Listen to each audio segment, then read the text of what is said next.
Welcome, everyone. We are live. Hello. Hi, Hey, everybody. everybody. Listen, if you've never tuned in to a Meaty Monday, I'm glad you're here today, live or replay. It is a phenomenal show. Go ahead and tell us about this carnivore sabotage. Go on, look. Wait, let me see. Side effects Yeah, of carnivore. Good, bad, and it's the Laura. ugly. Yep, Yes. Come yep, on, Laura. yep. So I'm gonna just start by introducing myself. So I'm Laura from Healthy Carnivore, and we're going to go over some things that I think most of us have seen over our time of being on this earth. Is that we tend to self-sabotage ourselves, and we're going to go over some things that we each have done to kind of counteract that, so that so we don't continue to do those things. And I think it is a constant evolving thing that we have to do to get better at not self-sabotaging ourselves. Who's that? Come on, Robyn.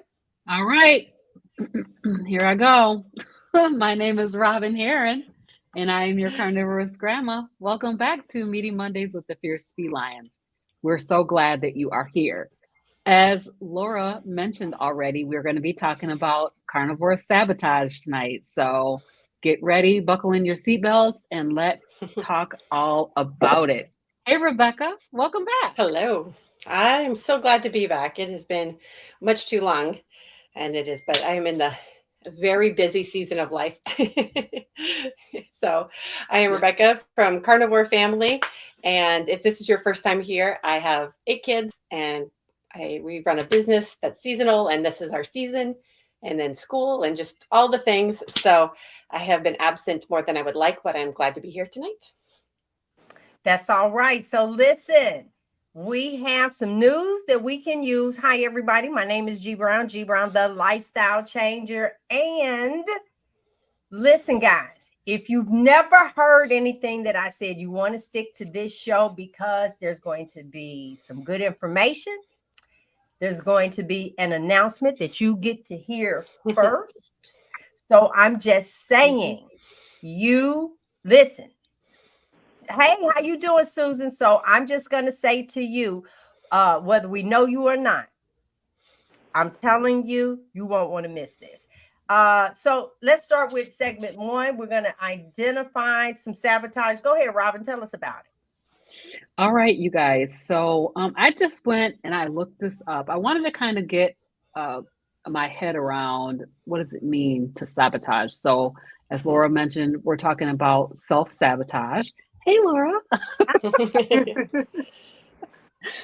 And so I just looked this up, and I kind of want to give you just a little bit of what this carnivore sabotage means, not only from a sabotage perspective, but some of the things that you may be seeing or experiencing that are outside of yourself. So carnivore sabotage refers to the actions taken to intentionally disrupt or undermine the efforts, activities, or infrastructure. Oh, that's not the right one. Sorry about that. It refers to, in the context of human dietary patterns, it involves deliberate actions, so deliberate actions or strategies aimed at disrupting or undermining the carnivore diet. So we know that the carnivore diet is primarily meat-based eating, right? So several things that we could be seeing or may be seeing in the community are like misinformation. And I think we all experience this when you hear things like human beings need fiber. You need to be worried about your cholesterol level. If you eat too much meat, you're going to have a heart attack. These are things that just are misinformation. And this information has just been out there around, like the whole margarine is better than butter. All those kinds of things are misinformation that even to say like cow farts cause global warming. This is misinformation, right? So this is like misinformation campaigns. My personal belief is that a lot of it is intentional to keep us from eating meat or meat-based products. So information campaigns are spreading false or misleading information about the health risks or environmental impact of a carnivore diet to discourage people from eating or adopting a carnivore way of eating. If you talk to various people, I know I will kind of always reference this time when my mom went to her doctor and the doctor told her, she said, I'm on a carnivore diet, and the doctor told her, you cannot do that.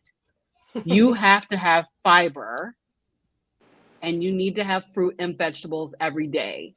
And, I don't know if she's doing on a campaign, but basically she's misinformed. So another thing is like legislative action. So implementing policies or laws that restrict access to meat or animal products. So I heard in New Jersey where they actually implemented a law where you could not eat meat on certain days. And I actually think I heard that from like Dr. Tony Hampton. That is, a legislative action that, restricts access to meat or animal products. So like restaurants probably not serve meat on Fridays and things like that. Higher taxes on meat, stricter regulations on meat productions, or bans on certain types of animal products. I haven't really seen this yet in my area, but I did hear about this law in New Jersey where you can not eat meat on certain days, or they don't want you to eat meat on certain days.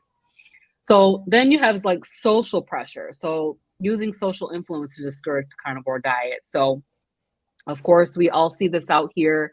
There is a really strong push for vegan and vegetarian diets. And so in your socials, you may see lots of commentary, lots of people talking about vegan diets, talking about how bad meat is for your health and those kinds of things. So those social pressures. And then, of course, just the social pressure of your family and friends and your community that you're with all the time. If you're the only one that's on carnivore, people are still looking at you like you got two heads. Like you got to be killing yourself by eating all of this meat. I was sitting at the table yesterday for our holiday celebration, and nobody really said anything. People don't really say too much to me, but we had a conversation about, eating butter with meat. Because I was eating my steak and I was eating a bunch of butter with it. And, it's unusual. There's a social pressure there. Everybody's having vegetables and everybody's having fruit. They've got the all the things around that, normally I would have been eating. And of course, as we're entering this next set of holidays, it's challenging, and definitely around fruit and stuff like that. When the fruit comes in season and it's so good and you remember what it tasted like, those things can put pressure on you socially to want to partake in that kind of thing. So, and then I want to just mention health advocacy. So encouraging health professionals to advise against the carnivore diet by highlighting potential health risks or promoting alternative dietary patterns perceived to be healthier. So I do see this, as I mentioned, with my mom, and her doctor telling her that you just cannot eat a meat-based way of eating. It's not going to be good for your health, basically.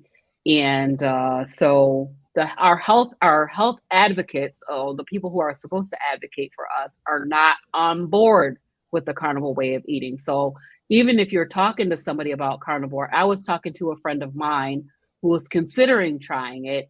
I think, she talked herself out of it, but, just that mindset of it's not good for me to eat all this meat. It's not good for me to have all this protein.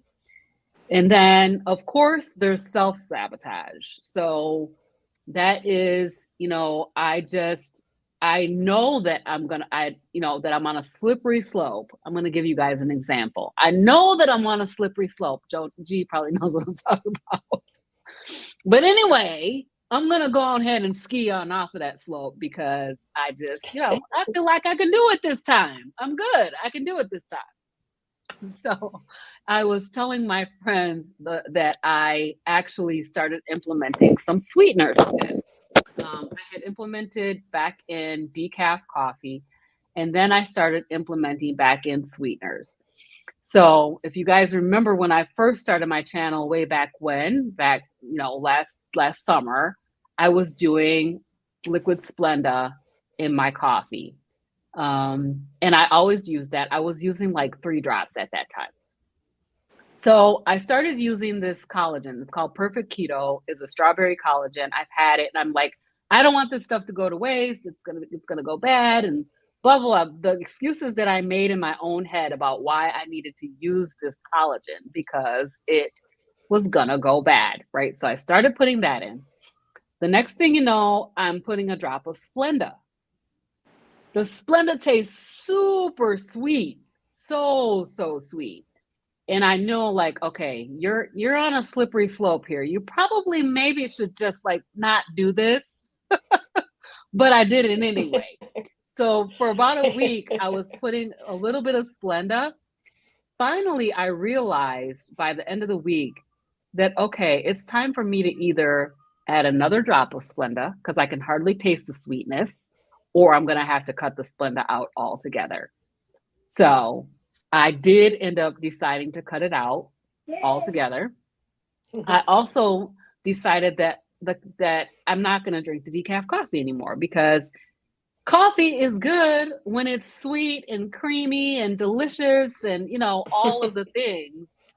But when you're just drinking a cup of coffee with iodine and plain collagen, it does not taste that good. It doesn't give you that same feeling. So that self-sabotage, I already knew that the more sweet that you have, the more sweet that you're going to want. And I did a little experiment. That's what I'm going to call it. I jumped off the cliff and said, I'm just going to go ahead and have a little bit. And then I realized, okay, it's getting less and less sweet as the days go by. So, so those kinds of things will come up and, you have to make a decision. What are you going to do? Are you going to jump off the cliff? Are you going to ski off, or are you going to like stop yourself before you go too far? So that is my topic. Just kind of discussing what is carnivore sabotage. All right. I think I'm going to, who am I going to next? Rebecca. That's me. Hey, Rebecca. Hello. Hey. All right. So my portion is about the psychological triggers that lead to sabotage. So I feel like this is highly relatable for women, for most women. Men struggle with this too, but women, I don't know. There's something about emotional eating and food triggers that are just very, I think it's part of it is it's almost like it's propagated in our culture. Like how many movies have you seen with a woman eating ice cream because she's sad? And so it very much normalizes the idea of soothing with food, that food is an emotional placating tool. And so we all grow up with that idea, and it's normalized, and you have your menstrual cycle and you don't feel good, so you eat a bunch of junk food, and then surprisingly our menstrual cycles are more and more terrible year after year. So it kind of all snowballs, because once you start to realize that the food is actually making you feel worse, that it's terrible for our hormones, which is of course going to affect us mentally more and more over the long run. So I think the biggest key to this is knowing yourself and knowing where your lines are, and to not play with them. Like Robyn was saying, like, just don't play with fire. So there will be people who can do carnivore and have the special event once a year, and they go and eat this or that, or they're able to mix in a little bit of whatever it is that they don't want to leave out. Like it might be avocados is like one of the big, really popular ones that people for some reason don't want to give up, which are, I mean, I love avocados too, but we just get like mental attachments to certain things. And you'll see the justification for it too. In the carnivore community, like the advocates for honey is like, that's like a live or die kind of topic in the carnivore community, because yes, it's technically an animal product, but it's sugar. If your body doesn't know that it's made from, it doesn't care where it comes from, it's still sugar. It's a sweet, you're going to taste sweet. It doesn't care that stevia is made from a plant, or where these, that xylitol is made from a plant or anything. It's sweet. And if you are like me, I know that even the tiniest sweet, it's going to trigger sweet cravings. Could be, I can have one blueberry, and then I'm thinking about sweets all day for the rest of the day. And that's very frustrating when I've worked so long to get rid of those sweet cravings. And so knowing yourself, knowing your boundaries. For my husband and I, we have learned that we have to be very strict on this for this reason, because the littlest things trigger those cravings. And we had such unhealthy eating habits and such unhealthy relationships to food that we can't really play around with it. We can't get near that edge, because it very easily becomes, well, we're going to have this, like my husband talks about, the very first year that we did carnivore. So we're almost coming up on 2 years. So we'd been doing it for like 4 or 5 months, and his mom came to visit, and they're Mexican. And so we always get tacos. That was a big part of our family culture. And his mom came to visit, and we went out and had tacos a couple nights in a row. And it was a month before Louis felt himself again. He was lethargic. He went back to being sleepy all the time. He was feeling just a lot of old symptoms coming back. And that was such a wake-up call to him that he couldn't play around with it. And he wasn't going wild on it. The tacos were corn tortillas, meat and cheese, and that was it. I think might have had guacamole on it, but I'm not even sure if they did that. I think he just went the corn tortillas, meat and cheese. So he wasn't even going crazy, but it was just enough that his body was reacting, and he had experienced enough healing that it was such a noticeable setback. So I think recognizing yourself, where you can and can't play, where you have, and that's going to depend a lot on how terrible your relationship with food has been in the past. If you are a very disordered eating, and you used to just eat whatever, and every time you felt like it, you just consumed whatever you desired. I mean, it's changing those habits. I equate it a lot to, if you've known anyone that's given up smoking, they have to change their whole routine. You can't go out and just hang out with the people on the smoke break and talk, because that smell, the habits, the smell, the routine of it, they have to change up everything that they do to be successful. They have to just, not take those breaks, or change the time, change the people they spend time with, because we're such creatures of habit that we have to, really just override those habits. And it takes so much longer to develop new habits than it is to go back to the old ones. So I think that's a big part of it, is just knowing yourself and knowing your boundaries and watching for those. And that might mean that there are people that you can't spend the same kind of time with. Like if you have a friend that was always the one that you would go out and you'd have coffee together, or you would go have dessert, or you'd go eat this specific thing, and you can't go do that with them and not partake of the same way, or it's frustrating, or they're not supportive, and they're like, it's just one, you're just gonna have just one drink, or we're just gonna have this, we're just gonna split a cheesecake, or whatever it is. Like, you have those habits, and if they're going to encourage that, you're gonna have to say, let's do something different, because I don't want to keep having to spend time with you and just fight this desire for something that I know is not going to make me feel good, that I know is going to set me back. And so thinking about that, and that can be really hard. We've been very fortunate with not having people like that. Oh, at this point, I mean, we're like 2 years in, so people have given up for the most part on trying to change what we do with our kids and our family. But there was definitely a phase in there where I would get messages from the kids' friends' parents be like, oh, can they have this, or can they have that? Or what about just for this one time? And it was really hard to always be like, no, I'm sorry, they can't have oranges. And because I know on paper, you just sound like a nut job when you're like, I'm sorry, my child can't have oranges at your house. you can give them a piece of bacon. I mean, I don't know what else to tell you. And, but thankfully, over time, people get used to it if you can stand your ground. And while you're struggling through things, you just might have to take some space if people are not supportive, and that can be very hard. And it's until you get really solid. So that's kind of my suggestion, and it's very individual in that way. So that's my main portion of advice. Should I go to my special announcement? Yeah. All right. So this is the first time I am announcing this online. So I'm very excited to do it here with the FeLions because they have been super supportive. But part of the reason I have been gone so much. Okay, hold on. Wait. What? Am I not doing it right? Everybody ready? Are you ready? Put "I'm ready" in the comment. Stop feeding the ducks, okay? I'm ready. Are you ready? All right. I am. All right, you ready? You guys ready? We're All right. ready. And I'll try to show you too, but I am 20 weeks pregnant.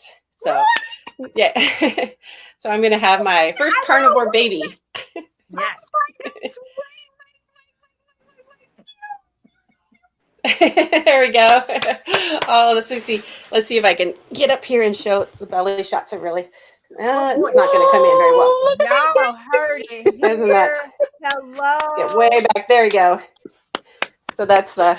Oh, Yes. So, guys, we have a carnivore. Look, literally Carnivore pregnancy. Starting from scratch. And I'm very excited because a couple of days ago, I had the great pleasure of interviewing Dr. Kiltz. And so I'm going to post it on my channel very soon here because I wanted, if people don't know him, he's an OBGYN and he specializes in infertility. And so I thought, who better to talk to about, is carnivore safe while you're pregnant? Is this an optimal diet, or do you need to go back to eating whatever else? And of course, you guys all know that he's more than supportive of it. He thinks it's an optimal way of eating while pregnant. So yes, we just found out last week that it is a boy. So that's very exciting. So that will give our family 6 girls and 3 boys. Yes. oh, This is my third boy. It was very exciting. Congratulations. Thank you. So I'm going to, of course, continue to be a part of this as much as I can, but all the ladies know I can only do so much. Y'all, so she's trying to bet she can. Yes, but I will definitely pop back in as we go along, and for sure when the baby comes, I'll make sure everyone gets to see that because it'll be so exciting. So now yes. I don't know how I'm going to follow that. Here, my little piece. No, guys, listen. Look, she says that her 5th baby. What I love the most. First, let me say this. Today is not Happy Memorial Day because we understand that people in the service gave their lives in uniform for us. And we here, our Fierce FeLions, we want to acknowledge and say thank you because we have the freedom to come forth in what it is that we're doing. So our hats off to you. If you've lost someone or anything fighting for this country, we extend our gratitude for their service. So wanted to kind of kick that one out there. Okay, good. Look, all right. So for me, so I had that down, and a sabotage for me is a lot of things I don't have to deal with because I'm blessed enough to have a partner that's on the carnivore as well. And another, wait a minute, let me hold on, because oh yeah, I'll get it real big now. And I would like to say that yesterday it was my 1-year anniversary. Well, Congratulations. 1 year eating this way, 1 year doing my life this way. 1 year ago, my life, no, Okay, a year ago yesterday, well, a year and 3 days ago, this was me. Look, y'all, I was vegan, and I'm looking at him like, wow. I'm still doing my thank you. I'm still doing my thing over here, but I got on board, guys. And when I say to you, my life has not been the same. So, you have some people, of course, I share this. We come on here every Monday and I share this to social media, and just as sure as I go over there, I see your stories. Pray for me. This, right before surgery, or you have some more symptoms, or you're going to the Mayo Clinic. There are different things that we are doing all the time. And I kind of sit and it's like, oh my God, if you just would try this. Yeah. I mean, I'm saying that this now has just become so life-changing for so many people. And so thank you everybody for my current anniversary. And I don't understand it, but I always try to put myself in the other person's shoes. How many times I've sat and watched something, you're not ready. You're not. And but I'm saying I haven't exercised. I haven't done any of those things. I've just changed what I'm eating. Okay, I want to put that. I'm sorry. Well, my thing ain't working. Okay, I have a question. Since starting this carnivore journey, I have yet to be able to give up my artificial sweetener for tea. Am I the only one who loved the diet drinks? Congrats to you. Okay, so first of all, I didn't do sodas, so I haven't had a soda in my body. Well over 10 years. So that is not that's not something that I've dealt with. And the sweeteners, I really didn't. I don't know. Maybe it's me. I find that if I eat processed food, what am I talking about? Bologna, hot dogs, potted meat, bacon, especially those. Then when I go, if I have a cup of coffee, it's decaf. And I would say over the past year, I've probably had 14 coffees. All right. Or well, let's just say 20, just in case, so it doesn't seem so crazy. And the thing is that I have it without sugar or any sweetener by the time. And I was listening to Robyn, and I'm like, but Robyn, that's how I drink mine. Stop that. The collagen that I get, the same brand that you do, the iodine, same brand. And then I put in a hint of heavy cream. That's it. And I add butter to it, and I add some salt. But I add the salt in the grounds before I even make it. And I sit there, and I guess because I don't have that sweet tooth, that's actually enough for me. But because I will fry a hot dog, I will fry some bologna. Oh my God, put a little mustard on it. When I venture that way, then I can see things wanting to possibly add some sweeteners or something like that. But I'll say this, and I'll say this 100 times. Food has not been my pitfall. It's not. I didn't stick with lion. Okay. Maybe if I was around, if I don't know. I didn't, because I like lamb. I like deer. I don't know about bison and some of that other stuff because it's so lean when I see it. I've incorporated, I've tried to do more fat. Let me tell you, I interviewed with Dr. Bright, and when she said a half to 3/4 stick of butter a day, now that lets me know, right? and everybody needs a teaspoon, not tablespoon, a teaspoon of salt. So when I sprinkle some salt over my food, knowing that it all didn't land on there, I could not I could not really utilize that, count all of that. So that's what helps for me. And if I don't do it, then I know that I might have some issues. And Laura, I'm sorry, I got to swing left real quick, throw all this stuff in because I need to talk about your tooth powder and that deodorant. Okay.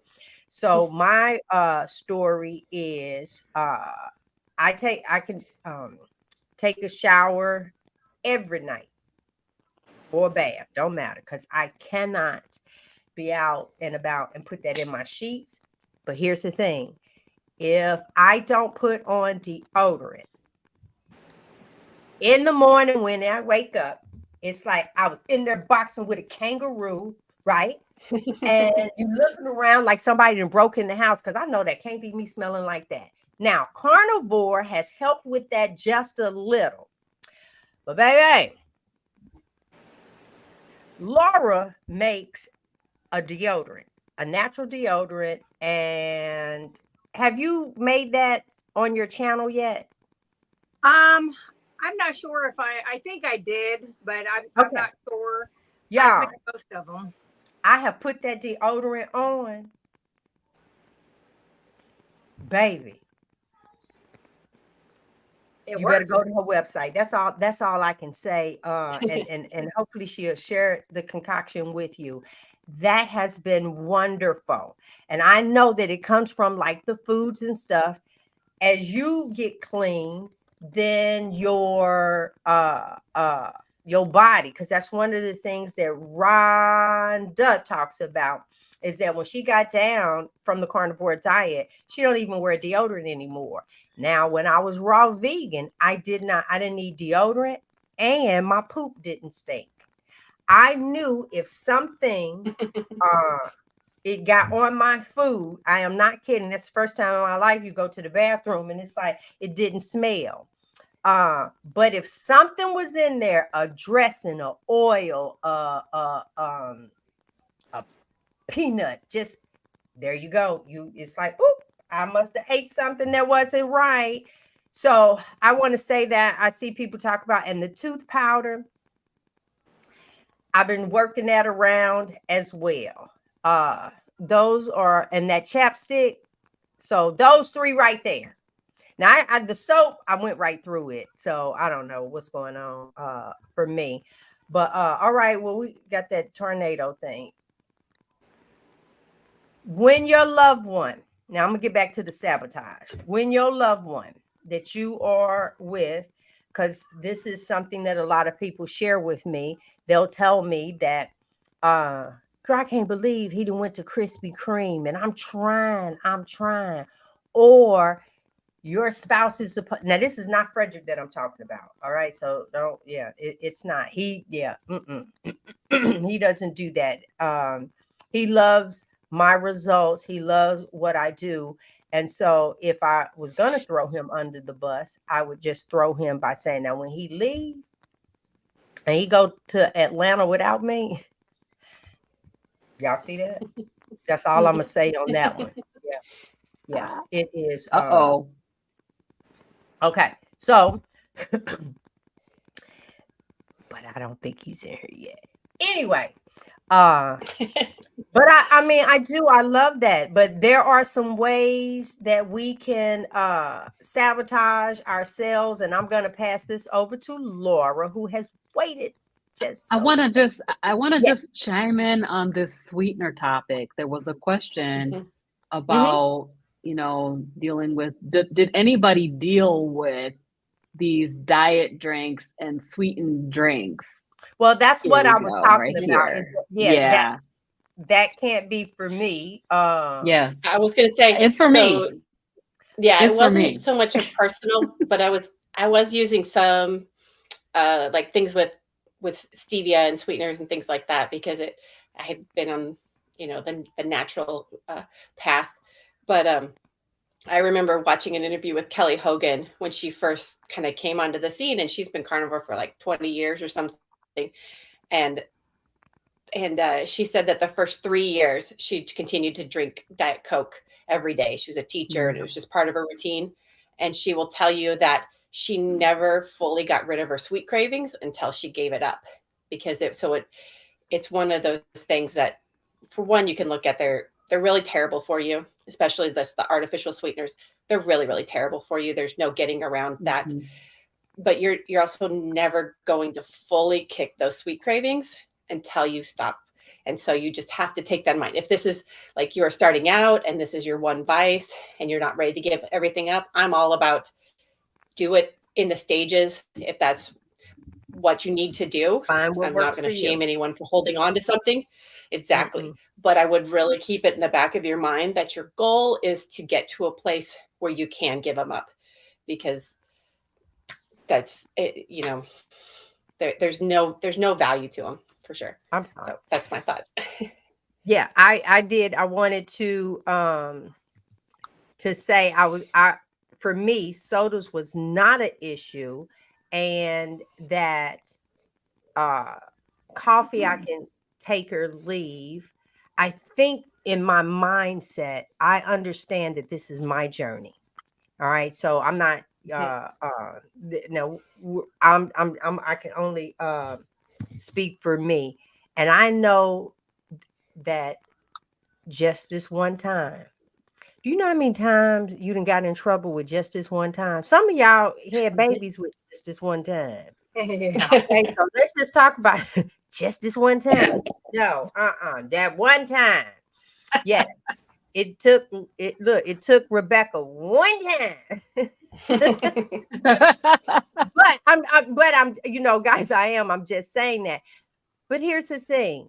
I love for the carnivore community that we don't come hard on anyone. If I turn around now, finish the sentence, G. I don't want to come down hard on anyone because this is your walk. This is your journey.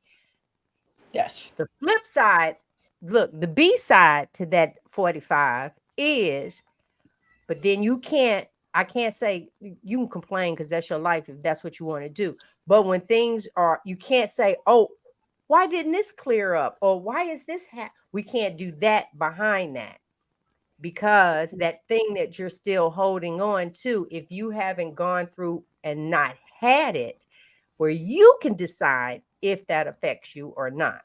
So now I was a big wine drinker.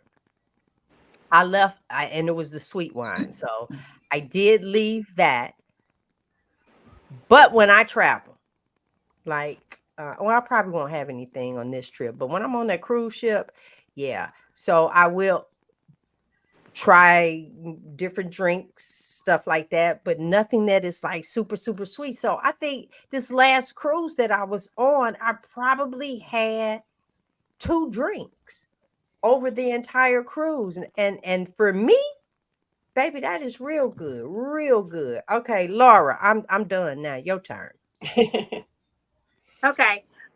So what I'm going to go over are ways that you can avoid sabotage. So for the first one, though, really, I believe that it has to come down to your will of what you're willing to put up with. And you don't have to be mean, but you also do have the right to stand up for what you're doing for your health.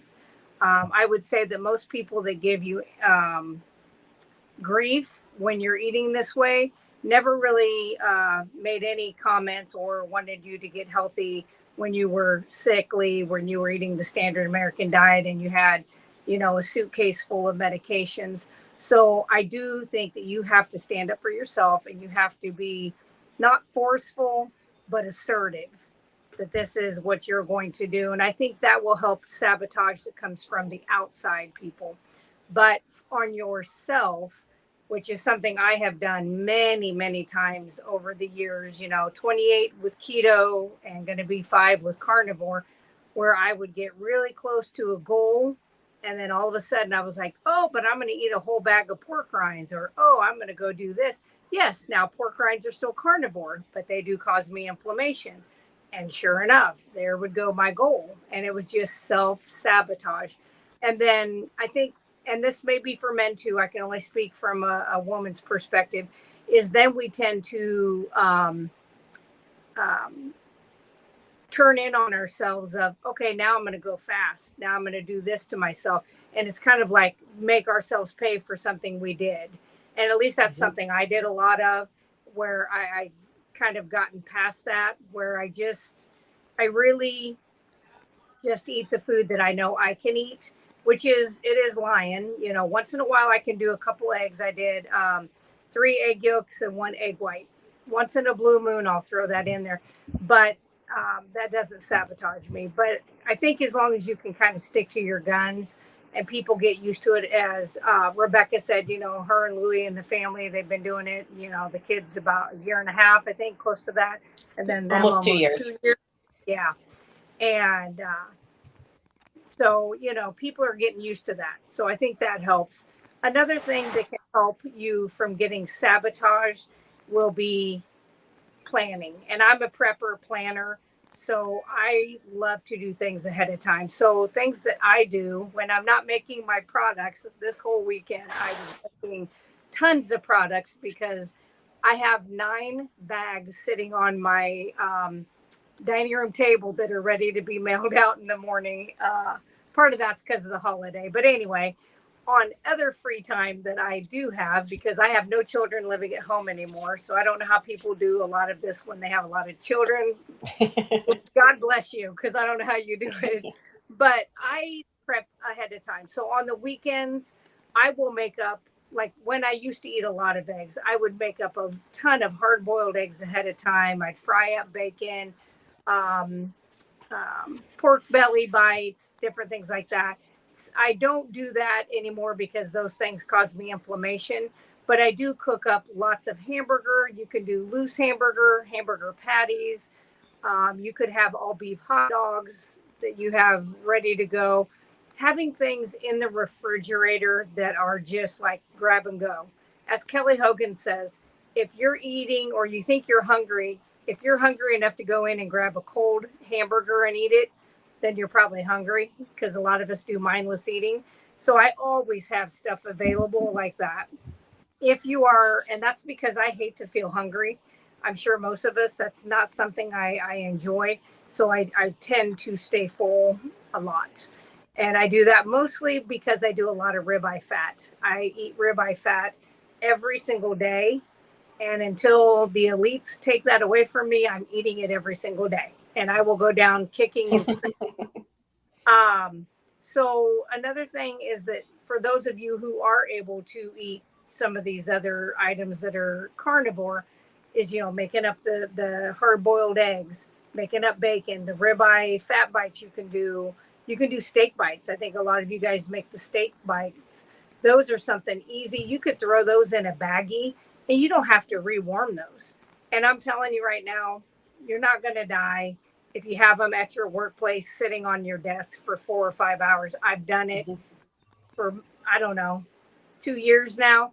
I've never gotten sick from it. That includes the fat and like the meat. I'll put it in something and I'll just set it on my desk. And when I get done seeing patients and I get back to the office, I just eat it the way it is and add some salt to it, of course. Another thing is if you're able to eat cheese, you know, there's different forms of like string cheese, or you could get block cheese and just have it cut up in little bite-sized pieces if you're able to do that. So that's some of the things that I would do that would help you be prepared at all times, so that if you do, like say your kids have a ball game and you're like, oh crap, I didn't make anything, you know, you can have some of this stuff in the fridge. You can just throw it in your bag, jump in the vehicle, go to the game, and you're good to go. Same as if you're going to somebody's house for dinner. I'm not against making my steak, putting it in my little glass bowl and taking it with me to places. Nobody even bats an eyelash at me anymore because I've done that so many times that they just know. Or a lot of them will have something that is carnivore that hasn't been cooked with seed oils. So either way is fine. Another thing that I do that helps me feel better so that I don't get sabotaged, I do use supplements, and I don't use a lot of supplements, and I use less than I did even 3 months ago. I used to take a lot of the Redmond's pink salt. I did Soleil water every day. I put salt in one of like my little containers that I take, and I drink 5 of those a day. And I would put salt in there. I would salt my food. If I was feeling a little slow, a little lethargic, I'd put some salt under my tongue. And just recently, I was like, I did that, and I was like, it tasted off to me, and I was like, oh, I probably don't need that much salt if it's not making me feel, better like it did. And so I've actually not doing the Soleil water anymore. But I do think it was something that I needed for that amount of time. I'm not to the chafy level. I still do salt my steak and my fat bites. And I don't see myself stopping that unless it gets to where it doesn't taste good. But as of right now, it still tastes good. So I'm going to do that. But some of these supplements I personally use, not saying you need to do this. We're not doctors, thank God. So I take Lugol's, and I do the 2% iodine, and I do anywhere between 2 to 5 drops a day. Now, I will tell you, I usually only do this Monday through Friday, because on the weekends I just forget. I'm busy doing other stuff, and I just don't do it. It isn't part of my routine on the weekends. The other thing is I do take K2D3, and I have been taking that for over a decade. And I watched a YouTube video yesterday that this person was showing another video on their phone, and didn't show who the person was, didn't show any kind of information about the background of it, but was saying how K2 or D3 was dangerous to take and blah, blah, blah. Like I said, you have to do what you want to do for your own body. But I will tell you that I was able to reverse osteoporosis in a year and a half by switching and doing the K2D3, because the K2 helps move calcium out of the joints and out of the blood vessels where it's not supposed to be, and helps move it into the bone matrix, where the D then helps work with that and bring all the other elements, not just calcium, to make the bone stronger, including your teeth. As long as you still have a root, they're still alive and they still grow, and they can heal. Even cavities can heal. So that's Laura, yeah. I was going to say, just real quick, since you're talking about K2, Shayla asked a question earlier about, says that I'll just read it. She said, must have half an avocado a day. My potassium gets too low. Should I stop avocado and take potassium supplements instead? And if so, what kind to do? So you've kind of touched on that, but just knowing that question, did you want to give her a little more info? Yeah, because I did, and I do still take the potassium. I take potassium 99 milligrams every single night. I also take the magnesium glycinate every single night. And I think that's 245 milligrams, something like that. I do that because of the amount of working out that I do. Not that that's the only reason to do it, but I do sweat a lot when I work out. Today, we cut down a tree in the backyard. And it was pretty hot outside. So I still do supplement with those two. And if that's the one thing that's keeping you from being able to go completely carnivore, I say try it. The Now brand is the one that I use, and I like their ingredients. I like the people, that are behind that product, I should say. There's another question real quick, Laura. Kat wants to know, do you take the D3K2 every day? Every single day, even the days that I'm out in the sun. And the reason I do that, I know there's a thought process that, as long as you're out getting enough sun, it's no big deal. But I'm 53. And so the older we get, the less that your skin is able to absorb the D from the sun. And so I'm pale, I'm see-through, So I'm going to take that. And actually, people of color, they actually even have a harder time getting vitamin D from the sun. They don't convert it. So I really recommend it for just about everybody. Now, somebody that's really young and Kent, is that Kent Carnivore that asked the question? No, It's Cat Diamond. no, that was Cat Diamond. Okay. Kent. So, it also depends on your age, but I can tell you, that I really think it's a good product.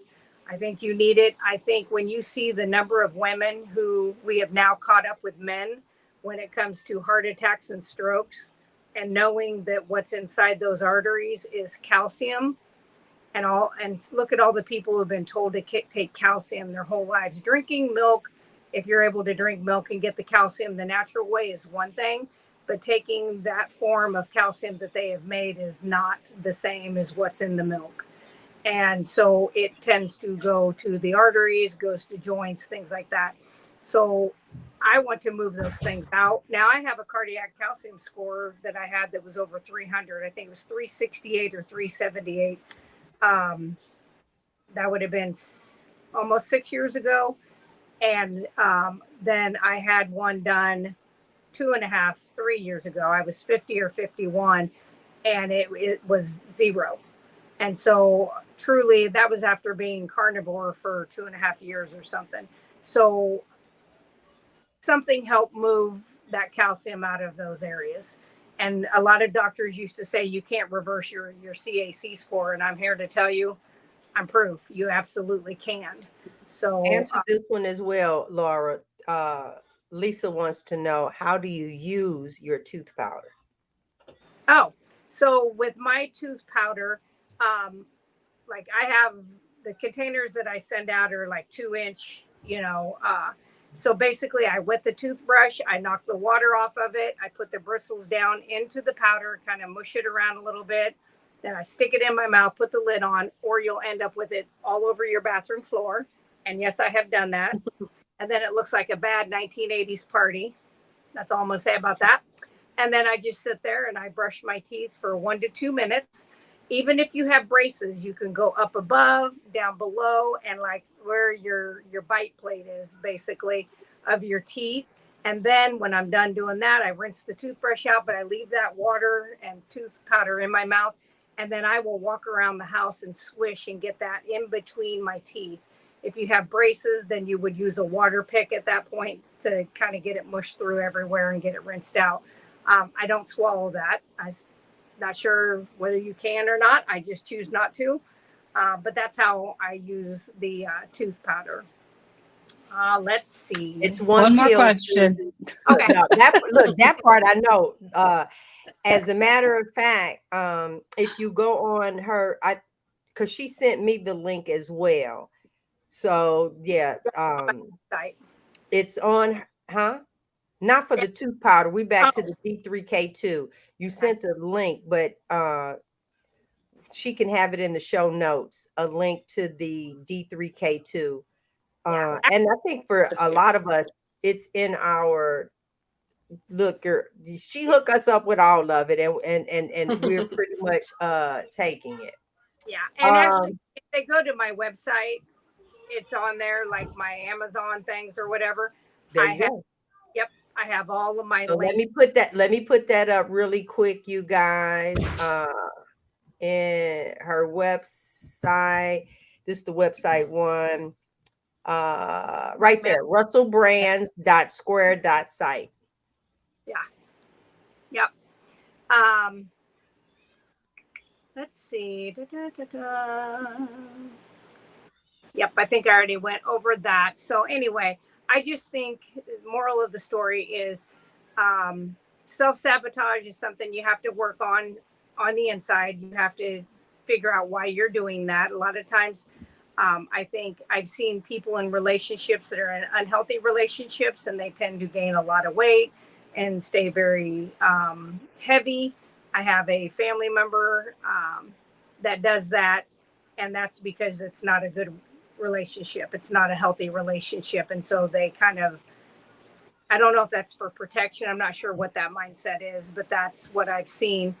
And they have no want to change either one of those things. So that's the hard part about this. When you know better, but you just can't, you kind of offer, and this person has been in my life since the day I was born and has seen me through my journey and knows exactly. And the statement I get is, yep, carnivore only works for you, is exactly what I get told. And I'm like, okay, as you're looking at the treats on the table, it's like, okay, so now that you're on treats on the table, Jasmine wants to know what kind of hobbies or extra things do we do to, let's do it like this.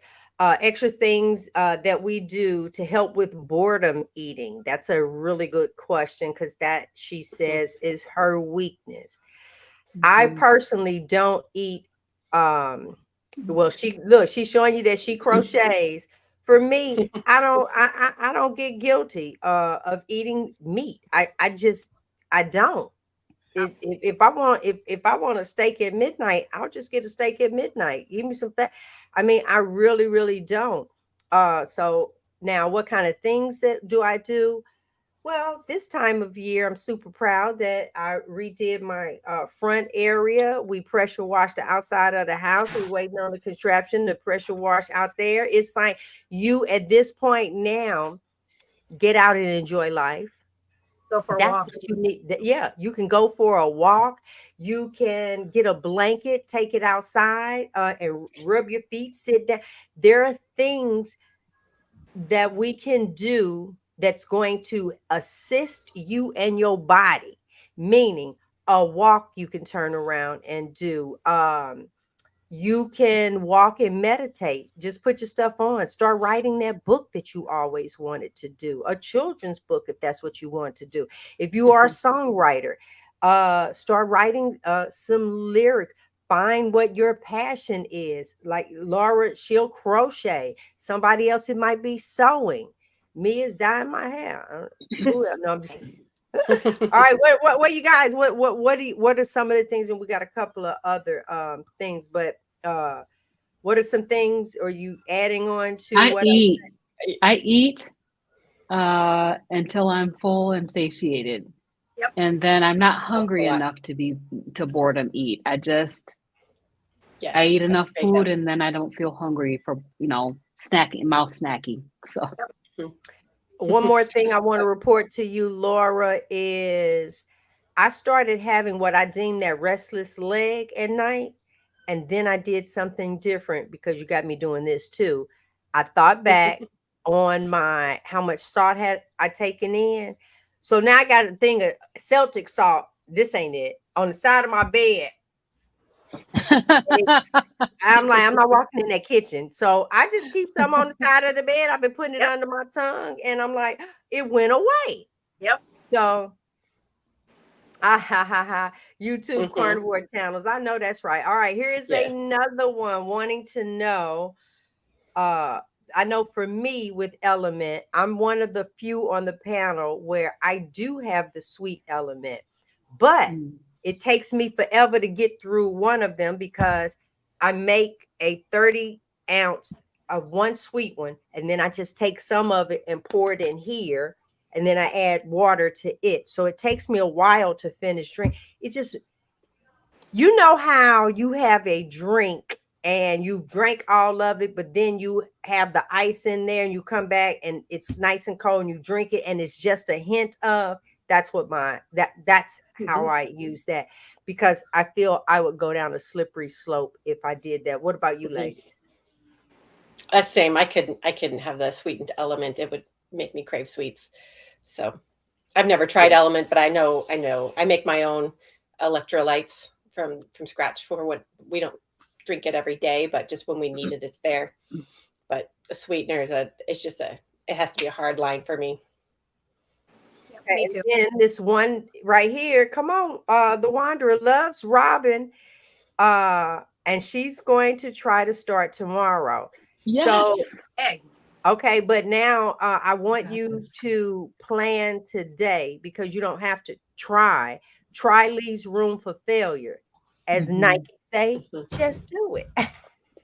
Just do it. So you got this. Yep, you do. You have that. So we didn't took care of those, and now we're going to turn this over to News you can use. That's it. Mm-hmm. Yes. All right. Let's present it. That gets in our fourth person. Yeah. Now you're setting it up, right? Yep. Okay. Yes, ma'am. There we go. ma'am. Hello, I'm Rhonda at Carnivore Leo, bringing you news you can use from the community. In today's segment, we will focus on types of sabotage within the carnivore community. It was a challenge for me to find information on this topic because personally, I find the carnivore community very friendly and supportive. However, I was able to locate a video from carnivore YouTuber Anthony Stein at Practical Carnivore, who addressed elitism and sabotage in the carnivore world. And here's what he had to say. One of the things that really annoys me that I see either in carnivore circles or people who, for whatever reason, really, really object to the carnivore diet is this sort of weird elitism, sort of looking down your nose at people. And it shows up in two forms. The first is this idea that if you're a true carnivore, you should only be eating ribeyes, New York strip steaks, and the really expensive, super fatty cuts that are delicious and decadent, or you're not a true carnivore if you ever eat anything besides beef or lamb, or you're not a true carnivore if you eat a lot of ground beef, or you're not a true carnivore if you don't eat your meat nearly raw. I don't understand this. I mean, yes, look, if you do the like blue rare lion diet, for those who don't know what that is, that's you basically scare your cut of beef with a flame.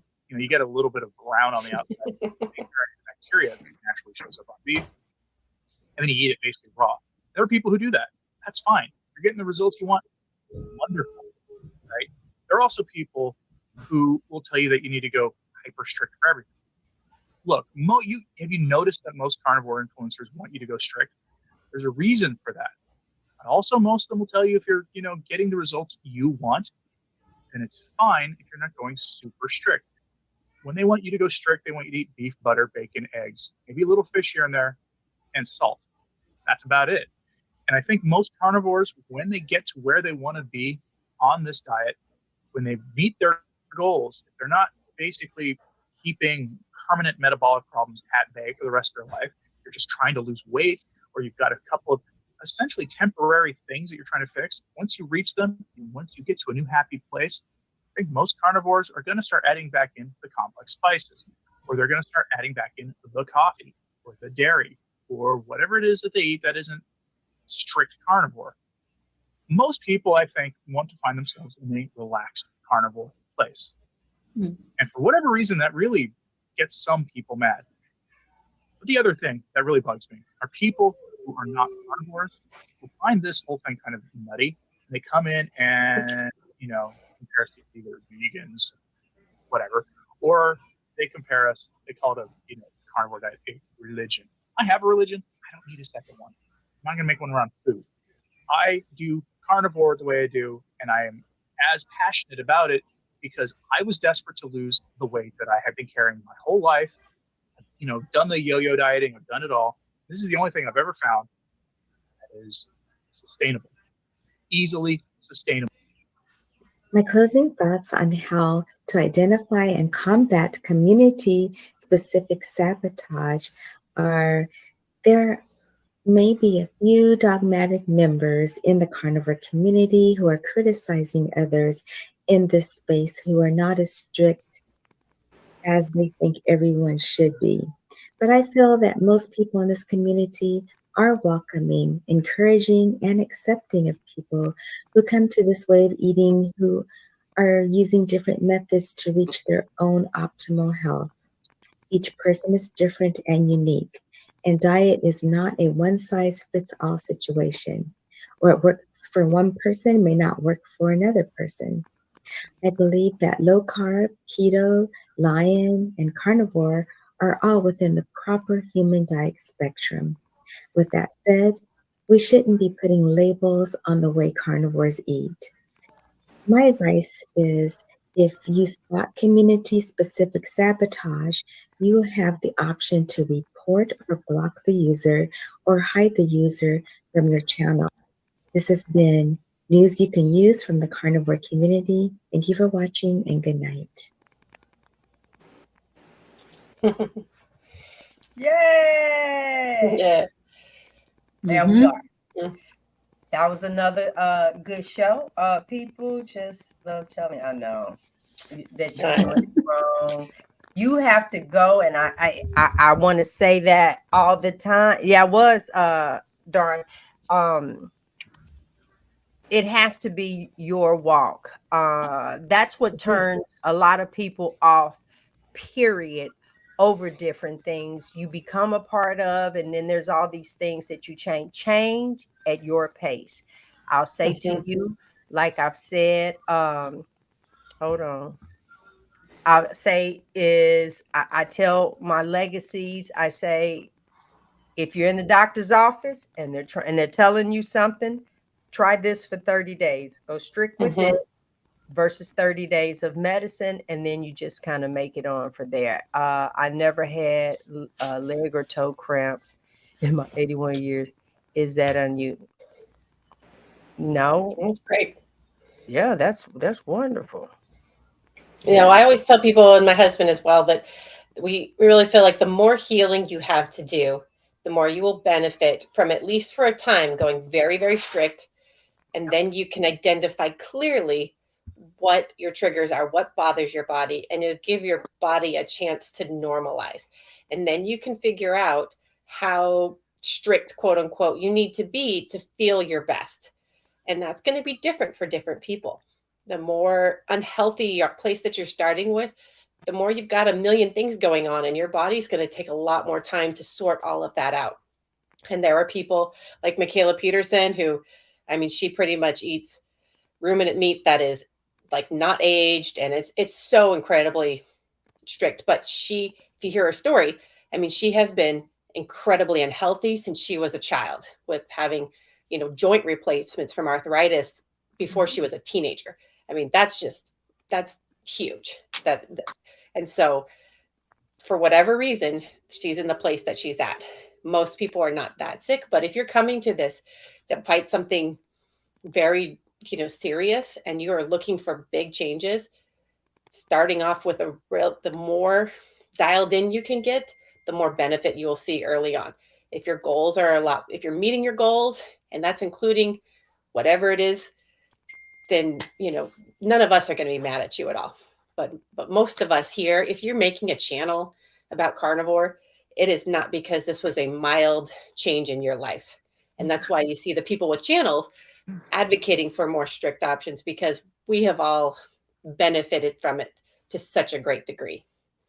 And that, you know, this is not just, oh, I wanted to lose 15 pounds and feel a little bit better about myself. Like, none of us were there. We were all in a very, very different place. Not at all. Exactly. All right, let's wind this thing down. I have I'll start. I have a show tomorrow. For those that don't know, in the mornings, that's not tomorrow. Rewind. Wednesday. Let's jump.